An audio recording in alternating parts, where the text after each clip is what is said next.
style j'ai récolté. Il a plu cette nuit 20 mm d'eau et on se retrouve donc avec une terre bien humidifiée. Je vais vous donner maintenant les meilleures astuces pour mes tomates, donc 8 astuces, on est parti. Une première bonne astuce pour vos tomates, c'est de toujours enlever les feuilles du bas, c'est-à-dire que vous allez venir ici, vous voyez là, il y a les premiers gourmands et il y a les premières feuilles du bas. Donc le but du plant de tomate, c'est qu'il monte en hauteur pour récolter plus.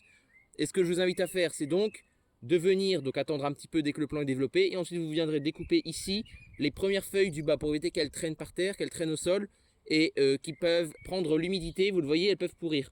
Donc on cherche vraiment à avoir une plante saine, vigoureuse, et pour avoir de la tomate en quantité et en qualité. Donc une fois qu'elle aura grandi un petit peu, cette tomate, on va venir lui tailler les feuilles du bas, comme ça c'est ce qu'on appelle l'effeuillage. Voilà. Ici, j'ai planté mes plants de tomates et vous voyez, j'ai un feuillage très vert. Alors attention, c'était pas du tout comme ça il y a quelques jours. Ce que je suis venu faire ici, c'est au moment de la plantation, je vais vous montrer les plants maintenant. Comme vous le voyez, j'avais des plants qui étaient de cette qualité avant. Et on peut dire qu'ils n'étaient pas franchement jolis. Les plus beaux que j'avais, en gros, ils ressemblaient à ça. Ce sont des plants de mes propres semis. Vous voyez, ça, ce sont des orties. Je suis venu en fait les couper à moitié entre ce que j'appelle deux nœuds, c'est-à-dire que ici j'ai une feuille d'ortie, ici j'ai une autre feuille d'ortie, donc je suis venu couper ici au milieu.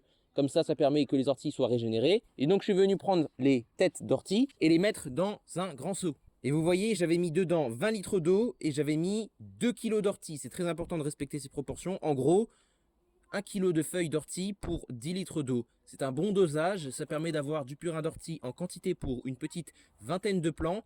Et l'idée c'est d'arroser en 2 fois, au moment de la plantation avec ce jus non dilué par contre, non dilué vu qu'il est déjà dilué dans 10 litres d'eau. Et vous revenez ensuite 15 jours plus tard, donc la fermentation aura continué dans le seau.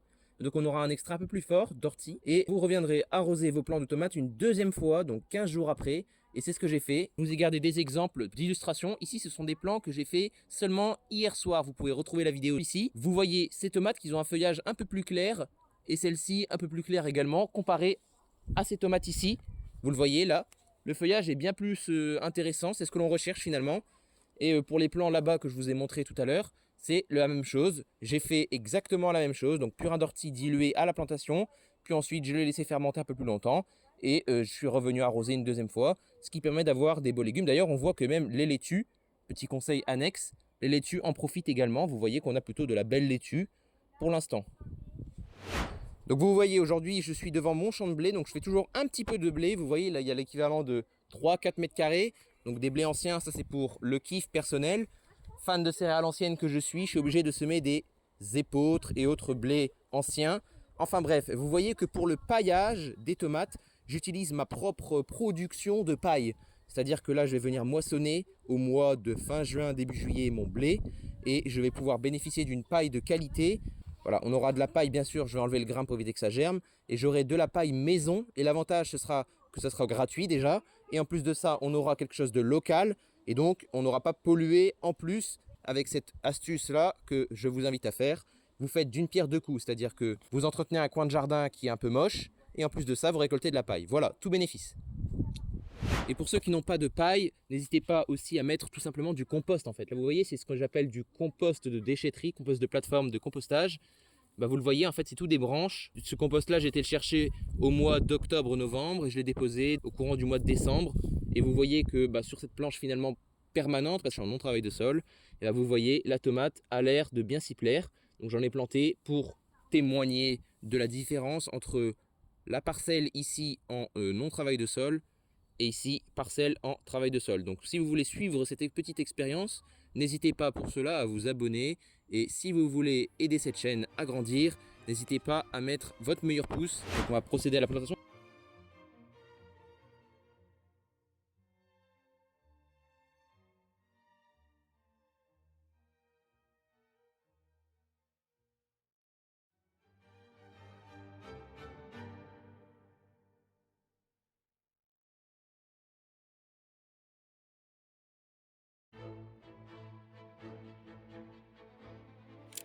C'est pour montrer comment on plante les tomates. Donc vous voyez un bon trou. Voilà, ça c'est toujours essentiel hein, de planter avec un grand trou pour que les racines puissent plonger. Ensuite, mon plant, je le dépote naturellement. On observe le chignon racinaire, on le décompacte. Donc ici, On le décompacte. Vous voyez que la motte est très humide parce que je l'ai humidifiée au préalable. Extrêmement important d'humidifier la motte. Lors de toute plantation, on trempe toujours le godet de plantation et on peut reboucher tout simplement avec de la terre. Et vous voyez, en fait, l'avantage de cette technique, c'est qu'on n'a pas besoin d'arroser par la suite. Donc si quelqu'un a beaucoup de plants de tomates à planter dans son champ, il n'a pas à venir arroser ensuite avec 30 arrosoirs. Hop, cette technique permet de directement planter ses tomates sans avoir à les arroser par la suite. Et notamment pour les, c'est une technique inspirée des maraîchers, hein. Faut pas croire que je l'ai inventé. Voilà, je m'en suis inspiré. Voilà, avec un bon paillage, comme je vous l'ai dit. Et voilà, et là, on est parti. Pour ceux qui se poseraient la question, combien d'eau faut-il apporter à ces tomates? Eh bien écoutez, je vais vous répondre simplement. Ce qu'il faut considérer, c'est que le plant de tomate consomme 1 litre d'eau par jour. C'est-à-dire qu'en soi, on est censé venir tous les jours avec 1 litre d'eau. Sauf que, remarquez ici, c'est de l'eau de pluie, ça, qui est tombée cette nuit. Donc déjà, on n'a pas besoin d'arroser aujourd'hui. Vous comprenez? Ce 1 litre d'eau sera en fait à moduler selon ce que l'on aura en fait comme pluie, comme quantité d'eau naturellement, même dans la terre. Venez voir. Vous voyez ici, là, la terre, elle est humide, hein. On le voit, vous voyez. C'est pas du tout sec, ça fait pas de poussière, c'est ce qu'on recherche pour une bonne croissance de nos tomates. En fait, c'est ça. Ce qu'on recherche, c'est le ni trop peu, ni pas assez.